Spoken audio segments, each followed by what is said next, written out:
ಈಗಿನ ಅಂದ್ರೆ ಈಗಿನ ಸದ್ಯಕ್ಕೆ ನಡೀತಿರೋದೇನಂತಂದ್ರೆ ರಿಲೀಸ್ ಆದ್ರೇನೆ ಕೆಲವರು ನಟರು ನಾಯಕಿಯರು ಸಿನಿಮಾ ಪ್ರಮೋಷನ್ ಬರೋದು ತುಂಬಾನೇ ಕಡಿಮೆ ಆಗೋಗ್ಬಿಟ್ಟಿದೆ. ಆದ್ರೆ ನೀವು ರಿಲೀಸ್ಗೆ ಅದು ಹೈದರಾಬಾದಿಂದ ಬಂದಿದ್ದೀರಾ. ಸೊ ಅದಕ್ಕೆ ನಮ್ಮೆಲ್ಲರಿಗೂ ತುಂಬಾ ಖುಷಿ ಆಯ್ತು. ನಿಜವಾಗ್ಲೂ ನೀವು ಗ್ರೇಟ್ ಅಂತಾನೆ ಹೇಳ್ಬೋದು. ಯಾಕಂದ್ರೆ ಈಗಿನ ಯೂತ್ಗೆ ಈ ತರ ಮಾಡ್ತಿರೋರ್ಗೆ ಏನ್ ಹೇಳಕ್ ಬಯಸ್ತೀರಾ ಆಸ್ ಎ ಸೀನಿಯರ್ ಆಕ್ಟರ್ ಆಗಿ? ಬೇಸಿಕ್ಲಿ ಅದೊಂದು ಜವಾಬ್ದಾರಿನೇ ಒಂದು ನಟನಿಗೆ, ನಟಿಯರಿಗೆ, ಎಲ್ರಿಗೂ, ಆಲ್ ಈ ಫಿಲ್ಮ್ಗೆ ಕನೆಕ್ಟ್ ಆಗಿರೋರೆಲ್ರಿಗೂ ಅದೊಂದು ಜವಾಬ್ದಾರಿನೇ. ಬಟ್ ನಾನೇನು ಅಂದರೆ ಎವ್ರಿ ಫಿಲ್ಮ್ ನಾನು ಒಂದು ಹೊಸ ಫಿಲ್ಮ್ ಥರನೇ ಅನ್ಕೋತೀನಿ.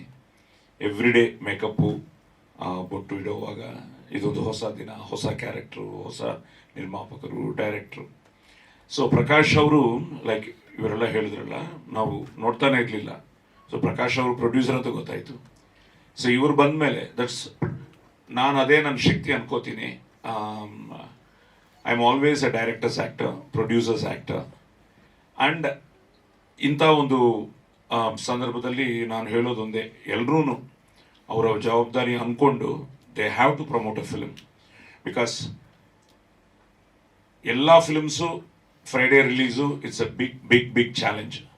ಸೊ ಆ ಚಾಲೆಂಜ್ಗೆ ಜನ ಥಿಯೇಟರ್ಗೆ ಬರಬೇಕು, ಇಂಥ ಒಂದು ಕಾಂಪಿಟೇಷನಲ್ಲಿ ಬರಬೇಕು ಅಂದರೆ we have to promote our film.